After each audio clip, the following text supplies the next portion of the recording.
Apolo Ohno sneaks onto the podium after a near crash in the 1,000 meters and becomes the most decorated Winter Olympian in U.S. history. It wasn't until after I crossed the line that I was like, oh, how about that? You know? Another medal for Lindsey Vonn, and the U.S. Alpine team is still going strong. Bode Miller competes in the Super Combined today. It's USA against Canada in men's hockey. We break down the matchup and get ready for the party. Welcome to Vancouver Today. I'm Christine Brennan. And I'm Reed Cherner. Apolo Ohno claims a spot as the most decorated U.S. Winter Olympian with a bronze in last night's 1,000 meters. Ohno stumbled after getting pushed as he tried to take the lead and fell behind to fifth. He was able to just overtake Canadian brothers Francois and Nicholas Hamlin and grab bronze. I left every single thing I had on the ice. I did some things in that race that I didn't even think were possible of me after going from second to last. I didn't even think that I would be able to come back from something like that in a race that was so fast from the start. But it was great. With about 2.5 laps to go, about 3 laps to go, I moved up into second place, which for me was prime position to be able to totally take control of the race and go for the victory. I had a devastating slip that I think I almost actually fell down, and luckily enough, I was able to actually catch myself from falling. But at that point, everybody had flown by me on the inside and the outside. And so I had lost about, like 30-40% of my speed. And there's only 2 laps remaining in the race. So at that point, I had to regroup mentally. The race is never over until I cross that line. And I had to basically dig deep and find extra speed, extra strength to be able to pass those 2 Canadian skaters at the end. It was Shani Davis, not Chad Hedrick, on the podium at last night's 1,500-meter speed skating event. But Davis settled for silver behind Dutchman Mark Tudert. USA Today reporter Mike Dodd was at the race. If you had told people at the Richmond Oval that Shani Davis would not win the 1,500 meters last night, it would have been a surprise, but what was really stunning was the man that beat him, Dutchman Mark Tudert, who had never won a major 1,500 meters race in his career. He blitzed the field. He won this race by more than a half a second. Tudert was helped a little bit by the draw. He got going with a fast skater, and that helped him set a fast pace. Davis had no help there, really, and Shani just said, I got beat. Chad Hedrick finished 6th. And he said it was his last race of his career. The emotions got the best of him, and he said, I skated with my heart, not my technique. Christine, we watched the race. We watched Davis. We watched Ohno. Who's on the list of the great Olympians? Can I say neither? I mean, they're both there. Clearly, they're both, you can't deny it. But for my money, I guess I'm old school, and maybe you are too. I look at Bonnie Blair and what she did as far as the numbers. Ohno, of course, got the 7, Apollo 7. I remember the Apollo 7 astronauts. Apollo's got his 7. Blair had 6. 5 of those were gold, Reed. 5 gold, 1 bronze. And Apolo Ohno, it's 2 gold, 2 silver, 3 bronze. So he kind of backed into it tonight with the bronze. For my money, the more significant total still is Bonnie Blair with those 5 gold. So, again, I'm probably old school, but I kind of like to think of Blair. And then Hayden, too. 5 for 5 at 1 Olympic Games under the pressure of, the home soil in the United States in Lake Placid in 1980. It is hard to deny 5 gold medals. That's greatness, yes. Absolutely. It was another medal yesterday for Lindsey Vonn, who won a bronze in the women's Super G. Vonn was out of first place by about 0.7 of a second. Afterwards, she said she didn't ski very aggressively, which is not like Lindsey Vonn. USA Today reporter David Leon Moore tells us more about the medal chances for this Alpine team. Lindsey Vonn took a bronze medal in the women's Super G, which rose the U.S. medal count to 7, which is a record. Of those 7, they've only got 1 gold medal. So they've got a couple of chances coming up in the next few days to try to increase that total. Bode Miller goes today in the men's Super Combined. He's won a World Cup race in this event this year, and he would have to be considered a solid contender for the gold medal. One other factor in today's Super Combined is Ted Ligety. He won the gold medal in the Combined in 2006. Now, the format this year is different. Ligety won in a format that was 1 downhill run and 2 slalom runs. Today's format is 1 downhill run and 1 slalom run. That works against Ligety because he's a better slalom skier, but you'd still have to consider him a medal contender. The puck drops here, Christine, so let's talk some hockey.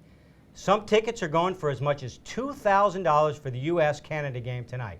USA Today hockey reporter Kevin Allen says this could come down to a battle of goalies. For the U.S., that's of course Ryan Miller of the Buffalo Sabres. For Team Canada, we've got the legendary Martin Brodeur, who is the winningest goalkeeper in NHL history. Canada comes into the tournament playing in their home building in front of a very loud fan grouping and with expectations of winning. However, in this first game, where there is not a medal at stake, and the importance of it is just trying to win to gain a bye into the quarterfinals, I think the U.S. has a much better shot than they would have had if this was the medal game. This is early in the tournament. Canada is not in sync quite yet. I think the U.S. team has sort of brought their team together. But because they are more in sync, even though I think Canada remains a favorite to win the gold medal, I think the USA has an excellent chance of upsetting the Canadians. Where are you watching? Yeah, well, I'm going to be on my way to ice dancing later, but that's a good question. Probably in the press center. How about you? I am going to be blogging it live in the press center with my incredible knowledge of hockey. No, Kevin will, of course, be helping us out, as will we have a whole host out there. So it's going to be interesting, and we don't even need to watch it from where we are. We can hear it out on the street as whether Canada or the U.S. is doing well. I'm so glad you mentioned that, because one of the interesting insights about being in the press center is the sounds from different parts of the press center. So even inside the building, it's a big convention center, and it's all partitioned off. And especially with hockey, it's like the Swedes are in it, you hear the Swedish Press Association screaming at certain times, or the Norwegians, or in this case, Canada and the U.S. Now, U.S. reporters will not be screaming because, of course, there's no cheering in the press box. I have a feeling Canadians kind of are that way too, but this is so important to them. I have a feeling we'll hear things from different parts of the building where the Canadians are kind of housed. Going to be fun. Going to be fun. Ski cross makes its Olympic debut today. The event is similar to snowboard cross, where 4 skiers race to make it down the course as fast as possible. Before the games, former alpine racer turned ski crosser Darren Rolfs talked to us about the new event. Ski cross is a head-to-head format, racing down a man-made built-up track with jumps and berms, and it's the first one down wins. It gets a little wild and crazy. It's not just you against the hill or skiing down. I used to race downhill, so it's always against the clock on my own terms. Now it's having to negotiate through some other competitors and get by them or drop them in the lead. The speeds aren't that high, so it's going to keep everybody kind of like in one tight package, I guess. You know, there's going to be a lot of lead changes and a lot of exciting skiing, which is what I like. You know, and it's long too. There's going to be a lot of action going on. There's potential for injury for sure in ski cross. I mean, that's one of the reasons people are going to watch. Here are the most depressing words I'm going to speak all day. We've come to the end of another Vancouver Today. Christine and I have to get ready to watch hockey, so we're going to leave you with halfpipe silver medalist Hannah Teeter. Teeter showed off her newest medal and talked about how her Vancouver success will add to her charity efforts. We'll see you tomorrow. That is, of course, if Christine and I survive the hockey game. So this is my silver medal, and I got it in the halfpipe the other night. They made it from recycled products, so your old Samsung phone could be in here. And it's really cool to have a sustainable medal. And I'm really excited about it because I've been training so hard this winter and really focusing in and dedicating myself to be super motivated. So this paid off. I thought, you know, there's a chance that she'll get a medal. There's a chance that she'll get a medal. But then when we're out there, there was a chance she got gold. She was close to getting gold, and I was super proud of her. You know, as a brother, as an agent. I was training before finals and just having a really hard time landing my 9. I felt every practice run on it and didn't get my run dialed in before the contest, so I was kind of stressing. I just knew I had to clear my head and really get in the zone and focus in and visualize. And then once I landed my first run in finals, I was just so excited because I had no idea it was going to all come together when it needed to. I think when I'm sitting on the beach in tropical water, that'll be my celebration because that's my favorite thing to do, and expand my charity efforts.